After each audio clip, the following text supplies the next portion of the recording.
Welcome. आज के ई lecture में हम लॉरेंस ट्रांसफॉर्मेशन के बचे हुए भाग को सॉल्व कर रहे हैं, जिससे कि हमें रिज़ल्ट मिले कि x डैश x के साथ किस तरह से रिलेट है, y डैश y के बराबर है, z z डैश के बराबर है और t t डैश के बीच में क्या रिलेशन है। तो जो हमने कल आर्टिकल किया था उसी को हम कंटिन्यू कर रहे हैं।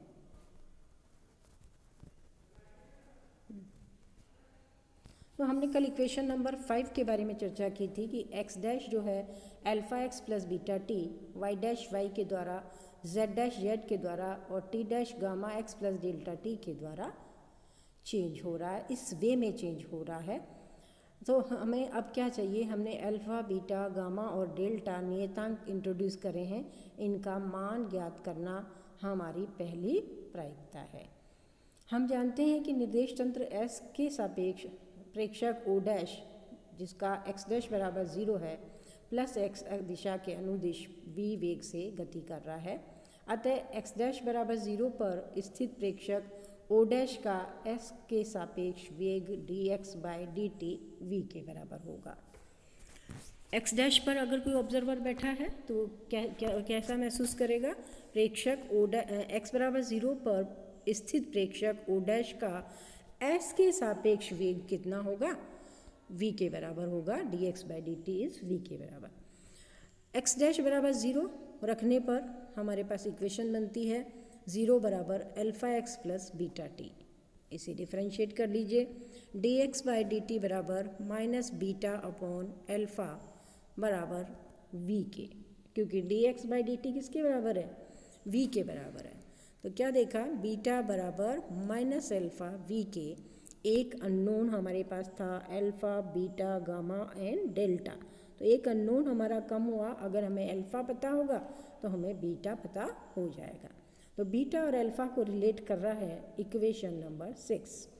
इसी प्रकार एस डैश निर्देश तंत्र के सापेक्ष ओ, जिसके लिए x बराबर 0 है, माइनस एक्स अक्ष के अनुदिश माइनस v वेग से गति करता हुआ दिखाई देता है।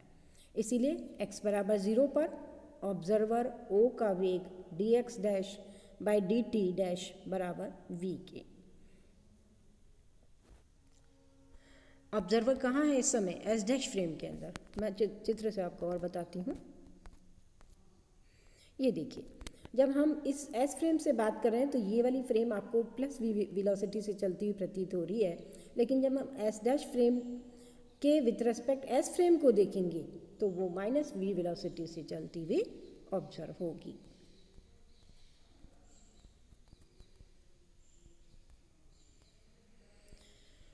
तो क्या देखा आपने कि dx dash by dt dash minus v के बराबर है। इक्वेशन 7 के द्वारा हम इस रिलेशन को बता रहे हैं। समीकरण t डैश बराबर gamma x plus delta T, x dash बराबर alpha x plus beta T में उपरोक्त मान रखने पर t डैश बराबर डेल्टा टी तथा x डैश बराबर बीटा टी, इनको सब्स्टिट्यूट करें तो हमारे पास क्या आता है? समीकरण इस और इसमें उपरोक्त मान रखने पर t डैश बराबर डेल्टा टी, क्योंकि हमारे पास क्या फैक्टर 0 है? x बराबर 0 है इस केस के अंदर, और उस केस में आपके पास अगेन x बराबर 0 पुट किया है तो x डैश बराबर बीटा टी। x डैश बराबर बीटा अपॉन, यहाँ पे भी आपके पास t फैक्टर आ रहा है, यहाँ पे भी t फैक्टर आ रहा है, यहाँ से t फैक्टर को आप एलिमिनेट कर लीजिए तो हमारे पास रिलेशन बनता है x डैश बराबर beta upon delta t dash.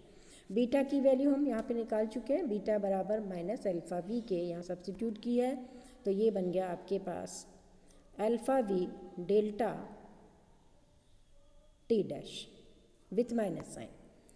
ठीक है, माइनस साइन का यहाँ पे एरर है, माइनस साइन यहाँ पर लगेगा। dx डैश बाई dt बराबर माइनस अल्फ़ा v डेल्टा बराबर माइनस v के। इक्वेशन 7 की हेल्प से हमने dx बाई dt के स्थान पर माइनस v रखा है, सब्स्टिट्यूट किया है।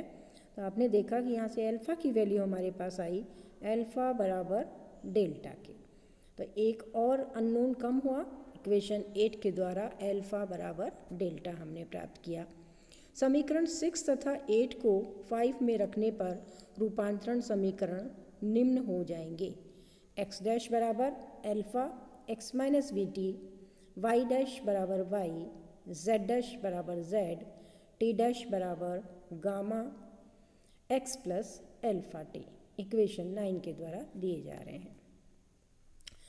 अब समीकरण 9 को 2 में रखने पर इक्वेशन 2 कौन सी थी हमारे पास, x dash square plus y dash square plus z dash square minus C square t dash square is 0। उस इक्वेशन में हमने x dash Y dash z dash और टी को सब्स्टिट्यूट किया। तो x dash square means alpha square x minus we t का whole square plus Y square plus z square minus सी square, t dash square means gamma x plus alpha T का whole square बराबर 0 की। Alpha square minus C square gamma square X square plus minus 2 alpha square V minus 2 C square gamma alpha X T plus Y square Z square minus T square minus alpha square V square plus C square alpha square is 0। इस समीकरण की तुलना equation 1 से कर लीजिए। तो equation 1 थी हमारे पास x square plus Y square plus z square minus C square t square is 0। जब हम इसे कंपेयर करेंगे तो एक्स स्क्वायर का कोफिशिएंट 1 के बराबर आएगा और वाई स्क्वायर जेड स्क्वायर की कोफिशिएंट तो 1 1 है, सेम है। टी स्क्वायर का जो कोफिशिएंट है वो सी स्क्वायर के बराबर है। तो इक्वेशन 12 बना उससे minus alpha square V square plus alpha square C square बराबर सी स्क्वायर के। बीच की टर्म जो एक्स और टी का कोफिशिएंट आ रहा है उस टर्म को 0 होना होगा। Minus 2 alpha square V minus 2 C square alpha gamma is 0। Equation 10, 11 और 12 हमने बना के रखा है। इस इक्वेशन की हेल्प से हम अपने कोफिशिएंट जो अननोन हमने इंट्रोड्यूस किए हैं उनकी वैल्यू निकाल रहे हैं। समीकरण 12 से आपने क्या देखा, अल्फा स्क्वायर आप कॉमन ले लीजिए, c square minus we square बराबर सी स्क्वायर के। तो अल्फा बराबर c under root c square minus we square के किसके बराबर है, 1 upon under root 1 minus we square by C square 13 के द्वारा दिया जा रहा है। इस प्रकार समीकरण 11 से, समीकरण 11 आपको दिखाई दे रही है, minus 2 alpha square V minus 2 C square alpha gamma is equal to 0। इसे सॉल्व कर लीजिए तो गामा बराबर minus alpha V divided by C square. Equation 17 से हमारे पास गामा की वैल्यू आई, इक्वेशन 13 से हमारे पास अल्फा की वैल्यू आई। समीकरण 13 तथा 14 आपको दिखाई दे रहा है, 13 एंड 14 को समीकरण 9 में सब्स्टिट्यूट कर दीजिए। 9 समीकरण हमारे पास ये ट्रांसफॉर्मेशन रिलेशन वाले समीकरण थे, इसमें अननोन सब्स्टिट्यूट कर दिए जाएं। तो एक्स डैश बराबर अल्फा,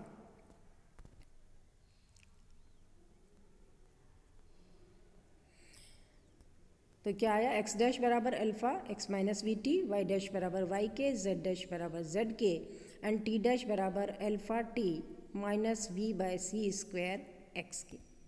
ये रिलेशन 15 के द्वारा हम एक्स डैश को एक्स के साथ, टी डैश को टी के साथ रिलेट कर रहे हैं, यानी ये ट्रांसफॉर्मेशन इक्वेशंस हैं जहाँ अल्फा किसके द्वारा दिया जा रहा है, 1 upon under root 1 minus we square by C square. Equation 15 Lorentz रूपांतरण समीकरण कहलाते हैं। यदि एस डैश निर्देश तंत्र का वेग v प्रकाश के वेग c के सापेक्ष नगण्य है, frame of reference S dash की वेलोसिटी लाइट के कंपैरिजन में नेग्लिजिबल है, तो v upon C is less than 1, यानी alpha is nearly equal to 1। इस परिस्थिति में इक्वेशन 15 गैलीलियन रूपांतरण समीकरण में परिवर्तित हो जाती है। एक्स डैश बराबर X minus we T, Y dash बराबर वाई, जेड डैश बराबर जेड एंड टी डैश बराबर टी के। आपेक्षिकता के विशिष्ट सिद्धांत के अनुसार निर्देश तंत्र एस डैश के सापेक्ष निर्देश तंत्र एस के नियत वेग माइनस वी से गति करता हुआ माना जा सकता है। अतः प्रतिलोम लॉरेंज रूपांतरण v को माइनस वी से प्रतिस्थापित करके ज्ञात कर सकते हैं। अतः एस डैश निर्देश तंत्र के सापेक्ष एस तंत्र में रूपांतरण समीकरण क्या होंगे। आप यहाँ तो हमने एस डैश फ्रेम को एस फ्रेम के साथ रिलेट किया।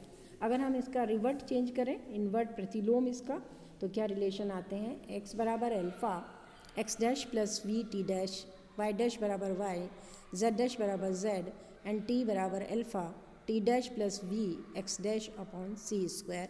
इक्वेशन सेकेंड के द्वारा प्रतिलोम लॉरेंज रूपांतरण समीकरण दिए जाते हैं जो एस फ्रेम को एस डैश फ्रेम के साथ रिलेट करते हैं। इक्वेशन 16 आपके पास, इक्वेशन 16 तो उसकी स्पेशल कंडीशन थी। इक्वेशन अपने पास 15 जो लॉरेंज रूपांतरण समीकरण है वो एस डैश फ्रेम को एस के साथ रिलेट कर रहा है, ये इन्वर्ट वी के अंदर है। अतः लॉरेंज समीकरण लीनियर इक्वेशन होते हैं। धन्यवाद।